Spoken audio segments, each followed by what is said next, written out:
Yeah, hi guys, welcome to my channel. So today's video we will discuss about the typecasting in Python. In the last video already we discussed about the data type and variables. So now let's discuss about the typecasting. What is typecasting? Typecasting means converting one data type into another data type. Python provides built-in function for typecasting. For converting into integer, so we are using the int function. For converting into float, we are using float function. For converting into string, so we are using str function. For converting into boolean, we are using bool function. Why typecasting is needed? User input is always string, so requires for the calculations. Typecasting helps avoid errors. What is type?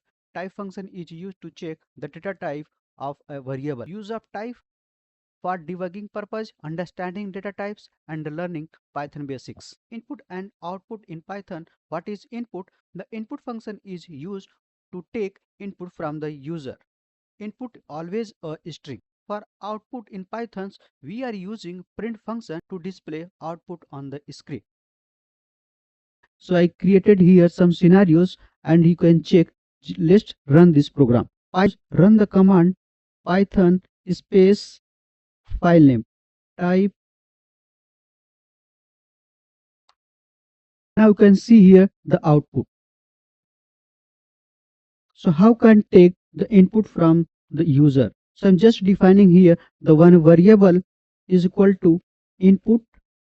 I'm entering here the message and I'm enter your name and I'm printing here the print hello your name. Let's run this file. Now you can see here asking here the enter your name. I'm entering here the name Rao. You can see here. That's all in this video. You can do the practice in your system. If you have any comments, please add your comments. Definitely I will reply your comments. In the next video we will discuss about the Python operators. Thank you for watching. Thank you. Bye bye.